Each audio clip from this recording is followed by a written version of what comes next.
भाई साहब को खरी ये बात की बाबा बात क्यों नहीं कर रहे हैं। तो फिर बाबा ने लच्छू दादी से कहा कि बच्चे ने कहा कि मैं बाबा बुद्धि कब बनूंगा। तो फिर रियलाइज हुआ इस बात का।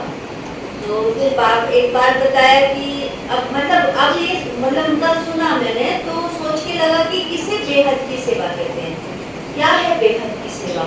हमें लगता है कि तो उन्होंने कहा कि जैसे बाबा एक जगह बैठने नहीं देता था,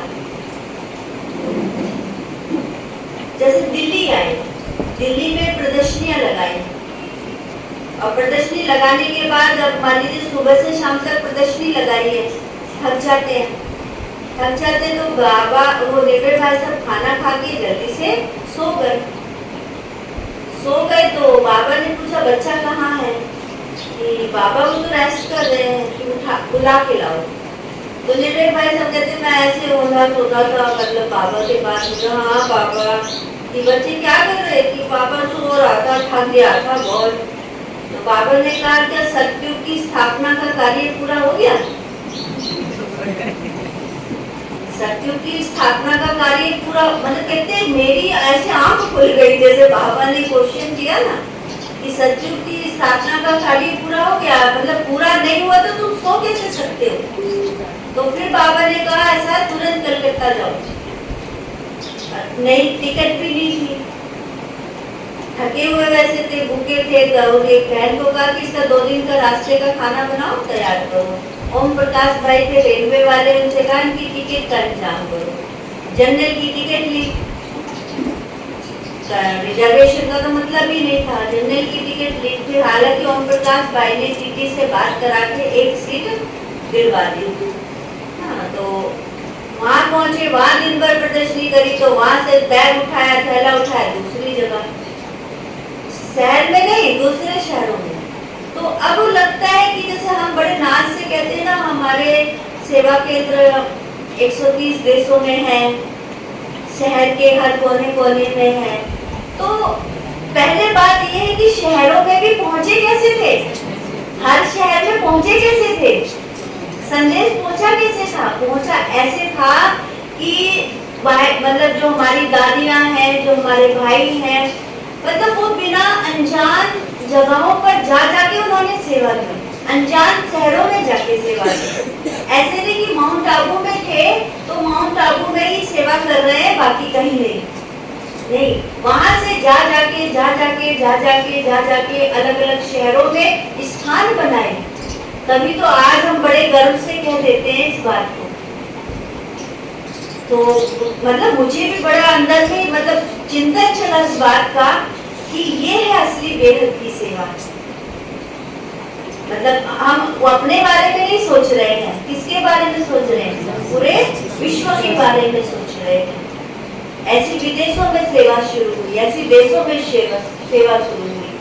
तो इस तरीके से मतलब भाई साहब का तो रोल अपना अलग था, उनकी पर्सनैलिटी अलग थी, उनका व्यक्तित्व अलग था, उनका स्वभाव अलग था कि आज हर बच्चे, हर भाई बहन के मुंह पर, हर बच्चे के मुंह पर उनकी प्रशंसात्मक बातें सबके मुख पर हैं।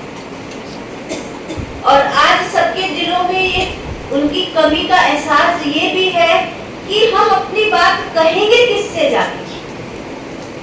आज हम लोगों को भी ये लगता है, हालांकि बहुत लोगों से प्यार है, बहुत लोगों से स्नेह है, बहुत संपर्क है, बहुत संबंध है, लेकिन एक वही महादानी कॉटेज ऐसा था, कुछ भी बात हुई, कहीं कुछ फील हुआ, कुछ बुरा लगा, कुछ ऐसा लगा, ऊपर नीचे लगा, तो फट कॉटेज में गए और अपना सारा गुब्बार निकाला और सॉल्यूशन, मतलब भले उस समय तो मतलब वहाँ हल्के हुए और उनसे बातें हुई और हमें लगता था हम तो यहाँ के नवाब हैं। और हर किसी, ये मेरी फीलिंग नहीं है, ये किसी से भी बात पूछोगे सबकी यही फीलिंग होगी, सब यही कहते हैं कि हर समस्या का समाधान पाना था तो महादानी कॉटेज पहुंच जाओ। किसी बीमार को नहीं देख सकते थे, बहनों की तो इतनी परवाह थी। ब्रजमोहन भाई साहब यही कहते हैं, क्योंकि पहले ब्रजमोहन भाई साहब का भी कॉटेज वही था, वही उनका रूम था, वही उनका मीटिंग हॉल था। तो सामने से घुसते हैं ना, तो पहले ब्रजमोहन भाई साहब का पड़ता था वो हॉल, वहाँ वो बैठे रहते थे, बहनें भाई साहब की तरफ जाती रहती थी। तो वो ये कहते, मैं यही सोचता रहता था कि ऐसे कौन सा छत्ता है जो सारी बहनें मतलब गरी जाती रहती है, ऐसा कौन सा मतलब उनके अंदर वो पावर है, वो शक्ति है। पावर स्नेह की पावर थी, और वो स्नेह की पावर उनके पास दादी प्रकाश मणि जी से आई थी, क्योंकि वो जो कुमार समर्पित हुए वो दादी प्रकाश मणि जी ने ही समर्पित कराया था। दादी प्रकाश मणि जी जब गांव देवी मुंबई में थी तो वहीं पर वो समर्पित हुए थे, दिल्ली का मुंबई में। जब ब्रह्मा बाबा ने शरीर छोड़ा और दादी यहाँ की हेड बनी माउंट आबू की, तब दादी ने ऑफिस की सेवा अर्थ, उस समय ना तो कोई ऑफिस थे ना कोई ऐसे कुछ चीजें थी, तो दादी चिंतन चला कि ऐसी कोई ऑफिस की सेवा होनी चाहिए जिससे बड़े लोगों से संपर्क किया जा सके। तब ऑफिस बना, उस ऑफिस का निमित्त भाई साहब को बनाया। तो इस तरीके से धीरे धीरे सेवाएं शुरू होती गई। तो सारे जो दादी प्रकाश मणि जी के गुण थे वो सारे भाई साहब के अंदर थे, मतलब मृदुभाषी, व्यवहारिक और हर किसी का दुख दर्द समझने वाले, उसको फील करने वाले, फील करके उसका तुरंत निवारण करने वाले। तो इसी पे ब्रजमोहन भाई साहब एक किस्सा सुना रहे थे कि उनको दिल्ली की ट्रेन थी, दिल्ली का टिकट था उनका, और आने से पहले दोपहर में एक मीटिंग चल रही थी बड़े लोगों की। तो उसमें यूं नॉर्मली ब्रजमोहन भाई साहब ने कहा कि थोड़ा पेन लग रहा है सीने में। तो भाई साहब ने कहा पेन लग रहा है कि हाँ। तो तुरंत ड्राइवर जिनको बुलाया, ऐसा है आपको दिल्ली नहीं जाना है, आपको तुरंत अहमदाबाद जाओ। और कहते वहीं मीटिंग से सब कुछ कर करा के अहमदाबाद भेजा, वहाँ डॉक्टरों से बात कर ली, सारा सब कुछ डिस्कशन कर लिया। उन्होंने जाते उनको अंदर ले लिया, अंदर लेके एडमिट कर लिया, एडमिट करके एंजियोग्राफी कर दी। एंजियोग्राफी करके जो भी रिजल्ट आया वो तो उन्होंने नहीं बताया, नॉर्मली था। तो लेकिन कहते ऐसे थे वो, कहते किसी का भी कुछ भी सुन लेना तुरंत कैंसिल कराते थे। हम लोग इस पार्क में गए, मैं और रीना बहन, तो भाई साहब से पहले नीचे गए, फिर ऊपर जाना था, भाई साहब से मिलने गए। तो उन्होंने रीना बहन को देखा, कहते कैसी हो बहन, ये उनकी लैंग्वेज थी सबसे, कैसी हो बहन। तो एक को लगा जैसे इमोशनल हो जाती, इसकी आंखों में आंसू आ गए। तो उन्हें लगा तबियत ठीक नहीं, तुरंत बनारसी भाई को बुलाया, तुरंत अहमदाबाद डॉक्टर कुणाल को संपर्क किया, तुरंत ड्राइवर को बुलाया, कहते कल सुबह इनको दोनों को अहमदाबाद लेके जाना और डॉक्टर कुणाल से इनका अपॉइंटमेंट फिक्स करो और उनसे मिल के आओ। तो उस दिन हमें भेजा उनसे, मतलब उन्होंने पूरी हिस्ट्री ली। उसी दिन वापस लौट के आए। तो उन्होंने कहा इस पार्क अटेंड करना 2 दिन करो, और 2 दिन के बाद 8 दिन के लिए हमें विद ड्राइवर विद गाड़ी, और हमें 8 दिन के लिए अहमदाबाद भेज दिया। लोटस हाउस में बहनों से कहा कि 2 बहनें आगरा की आ रही हैं, उनको किसी भी चीज़ की कमी नहीं होनी चाहिए, मतलब न रहने में न करने में। हम पहुँचे तो उन्हें पता था कि हम आगरा से आ रहे हैं, हमें अपना परिचय देने की जरूरत ही नहीं पड़ी। उन्होंने फटाफट रूम अलॉट किया हमें, और हमें फिर वो ड्राइवर हमें भाई गाड़ी अपना ही बीके भाई था, श्याम भाई जो आपने देखा होगा, वो जो ये चल रहा था ना लेके दीपक दिया लेके आगे चल रहा था लालटेन सी, अंतिम संस्कार में देखा होगा आपने। तो वही भाई साहब का खुद का पर्सनल ड्राइवर था अपना श्याम भाई। तो उसी श्याम भाई को भेजा, बाहर का ड्राइवर कोई नहीं भेजा, अपना ही ड्राइवर भेजा पर्सनल वाला। तो 8 दिन अपनी गाड़ी अपना ड्राइवर भेज के हमें अहमदाबाद भेजा, भेज के पूरी ट्रीटमेंट कराया, फिर हमें आगरा के लिए भेजा। तो मतलब आज हमें बस यही लगता है हम आगू जाएंगे, सब लोग होंगे, लेकिन ऐसा मतलब वो चीज जो हम दौड़ते थे, एकदम जाते थे, कुछ कहने जाना है, कुछ देने जाना है, कुछ लेने जाना है, इवन इतना तक होता था हमारे लिए। तो यदि दूध पीने का मन करे तो मैं योगेश बन जरा कॉटेज बना था, दूध ले आओ वहाँ से, भाई साहब की किचन से दूध ले आओ। या कभी कोई चीज अच्छी नहीं लगी तो ऐसा योगेश बन चाट पराठे भाई साहब की किचन से बना लाओ। रास्ते का भोजन हम उनकी किचन से ही बनाते थे। जैसे रास्ते 4 लोग कहने हैं, अब मैंने नहीं लेंगे 4 पराठे भाई साहब की किचन से बना लो। तो इतनी खुली छुट्टी थी, मतलब इतना वो था। और ऐसे नहीं हम ही थे, ऐसे बहुत हुजूम लगा रहता था उनकी किचन में। पीछे बैठे बहनें खाना खा रही है, पीछे की तरफ हुजूम का हुजूम। तो मतलब वो था कि उनके अंदर वो स्थान था, दिल में वो प्यार था, और सबको कुछ ना कुछ करने की भावना थी। तो वही चीज था, हमें इस बात का बड़ा मलाल हुआ कि हम लोग नहीं जा पाए, क्योंकि दर्शन दीदी को टाइफाइड था, विजन में प्रोग्राम होने वाला था, अब मैं पड़ गई अकेली, तो नहीं हो पाया। बड़ा मलाल था, तो मैंने कहा ना, कल ही मेरे सपने में आ गए परसों ही भाई साहब आके यहाँ।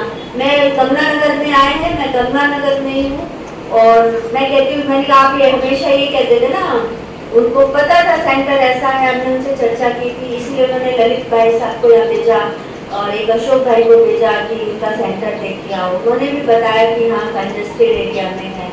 तो हमने उनसे कहा था कि भाई साहब ऐसे ऐसे सेंटर बनाना है।